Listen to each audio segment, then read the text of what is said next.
संस्कृति की बात यूट्यूब चैनल देखने वाले सारे दर्शकों ने अमित खटखट की राम राम। भाई फिलहाल पहुंचे हैं जींद, और जींद में एक आपने इसी कलाकार से मिलावांगे। देखने लग रहे हो आप भाई, जो किन्नू क्या कर है, हंसना और हंसाना जिंदगी में सबसे ज़रूरी है। अगर जो आदमी नहीं हंसता नहीं नू समझ ले जिंदगी जिंदा ही को नहीं वो। भाई जिंदगी जीने खातर हंसना बहुत ज़रूरी है। और जो कि भाई पिछले कम से कम 30-35 साल तक हमारे ताऊ जी है भाई झंडू, और असली नाम के वो भी पूछांगे, पूरी सुख दुख की बतलावांगे, सारी बातचीत करांगे। ताऊ जी नमस्कार। नमस्कार भाई, नमस्कार। और सबसे पहले सभी श्रोताओं को मेरी तरफ से नए साल की हार्दिक हार्दिक बधाई। भगवान आप लोगों को सदा खुश रखे, पूरे परिवार में आपके सुख शांति रहे।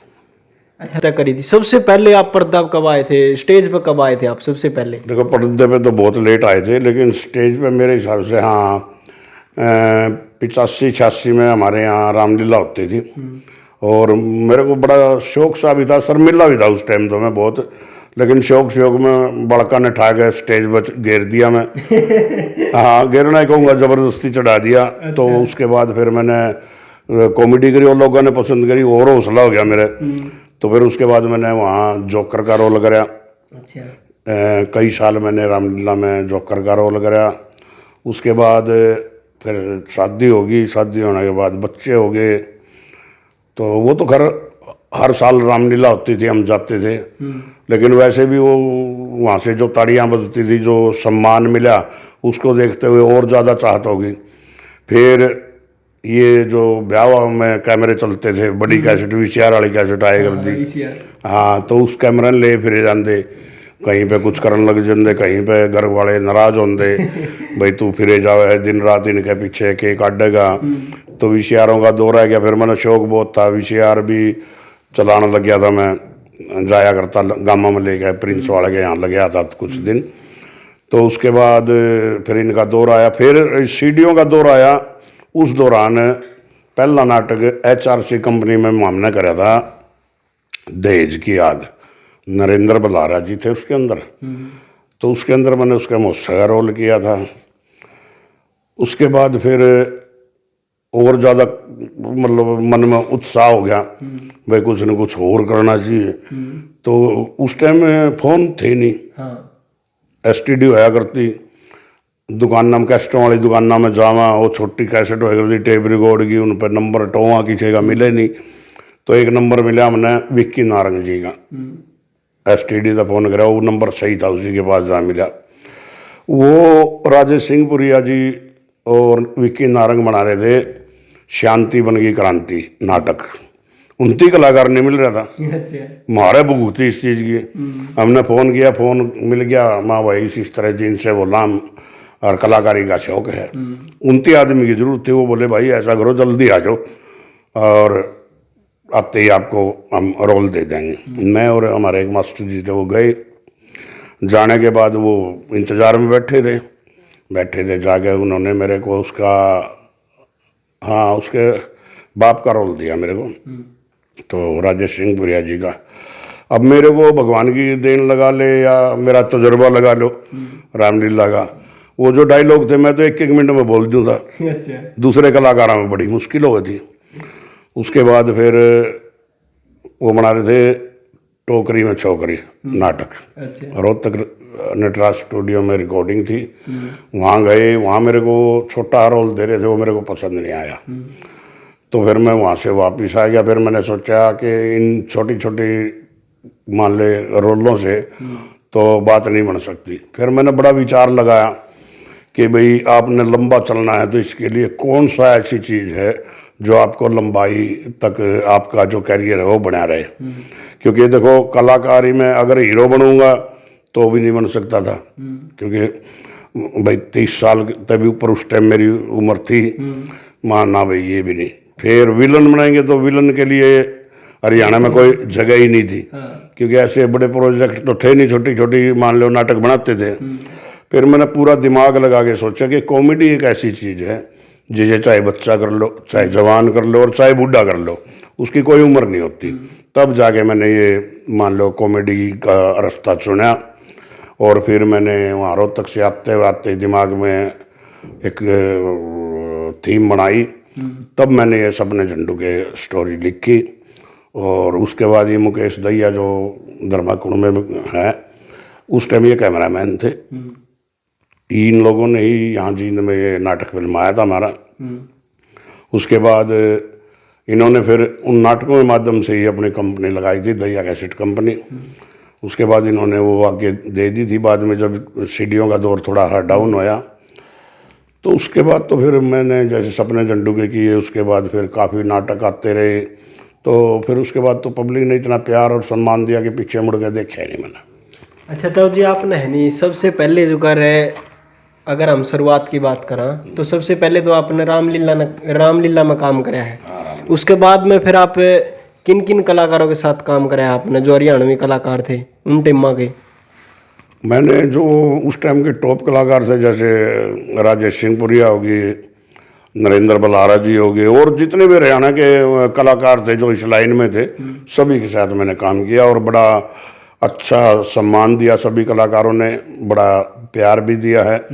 और आज तो मैं खैर क्या बात करूं, जितने भी जो नए लड़के हैं, लड़कियां हैं, या और सब पैरों के हाथ लगाते हैं, बड़ा सम्मान देते हैं मेरे को। और वो सम्मान भी देखो जब मिलता है जब आप दूसरे को, सामने वाले को सम्मान देते हो, तो ऐसी कोई बात नहीं, बहुत बढ़िया मतलब महसूस हो रहा है कि भाई हाँ, हमने चाहे धन दौलत कम कमाई हो, लेकिन प्यार प्रेम और सम्मान बहुत मिला है। अच्छा ताऊ जी, अगर हम नरेंद्र बलारा जी की बात करें जो कि समाज में बहुत अच्छे अच्छे नाटकों के माध्यम से बहुत अच्छी अच्छी सीख दे के गए हैं वो, तो उसके बारे में क्या कहना चाहोगे आप नरेंद्र बलारा जी के बारे में? देखिए, बलारा जी जैसे आदमी बहुत कम पैदा होते हैं, क्योंकि उन्होंने समाज के लिए जो किया है, बहुत कम कलाकार करते हैं, बहुत कम सोचते हैं। हम भी ठीक है अपना पालन पोषण के लिए लोगों का मनोरंजन जरूर करते हैं, लेकिन जो बलारा जी मान लो नाटकों के माध्यम से समाज को दे के गए, हम भी नहीं दे पाए। तो बहुत अच्छे इंसान थे, नेचर बहुत बढ़िया था। अगर कोई हमारे से मान लो नहीं भी कोई चीज़ होती तो बड़ा हौसला देते थे, कोई नहीं झंडू भाई, कोई बात नहीं बेटा, जोर लगा के करो, हो जाएगा। तो देखो उनसे हमें को सीखने को बहुत कुछ मिला है। और नेचर के बहुत होते, थोड़ा हाँ क्रोधी तो थे थोड़ा, मतलब उनके अंदर गुस्सा बहुत था, लेकिन वैसे स्वभाव के अगर गुस्सा हो भी गए तो सिर्फ 2 मिनट का गुस्सा था। ये नहीं कि मान लो आप बंदे से नाराज हो गए 1 हफ्ता, नहीं, ऐसा कुछ नहीं था। अच्छा ताऊ जी, जो कि जो कलाकार हो है नहीं, उसकी बहुत अहम भूमिका रहा है समाज में, क्या चीज़ देनी है समाज में, किस तरीका का मतलब वो है। तो कलाकार के लिए आप क्या कहना चाहोगे, किस तरीके की चीज़ देनी चाहिए या उसके बारे में? देखिए, समाज का कलाकार एक आईना है। आप जैसा आईने के अंदर अपनी तस्वीर बनाओगे, वैसा ही समाज जो है उसे देखेगा।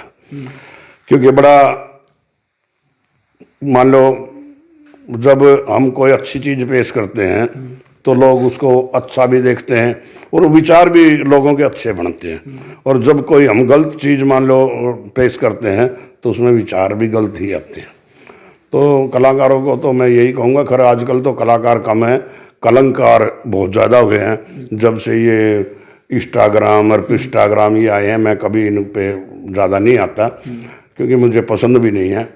क्योंकि जो समाज की हमारी बहन बेटियों की हम लोग सूरत तो दूर है, नाखून तक नहीं देख सकते थे, इन्होंने ऐसा फूडपन दिखा दिया। उन बच्चों के आज अंग देखने को मिलते हैं, किस लिए?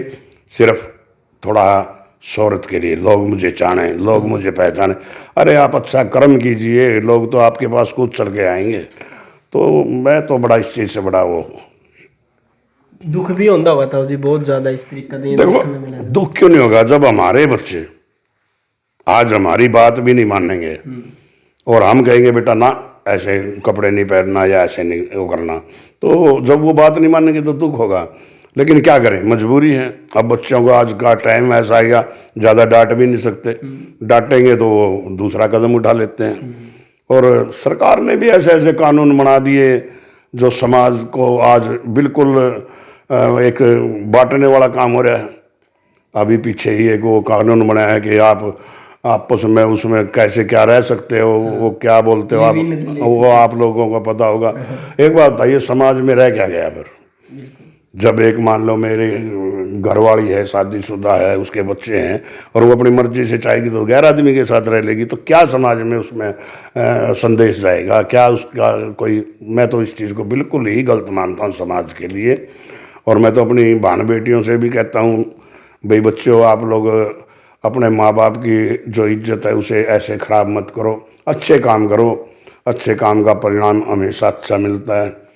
वो कछुए वाले खरगोश वाली बात है भाई, हैं ये तो अब खरगोश बनना चाहे हैं कि भाई कछुए ने पाछा छोड़ो और बजा के आगे बैठ जाओ, लेकिन ये पता नहीं है कि कछुए की चाल बेशक धीमी हो, लेकिन उसकी चाल जो है बड़ी मस्त, और एक एक पैर जो है उसका टिक के चलता है। खरगोश का पैर बहुत कम टिकता है, उछल ज़्यादा होती है उसमें।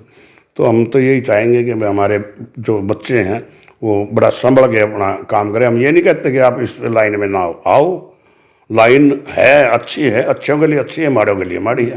तो यही है कि आप अच्छा काम कीजिए, आपके माँ बाप की समाज में इज्जत हो, आपके ख़ानदान की इज्जत हो, तो ऐसा काम करना चाहिए।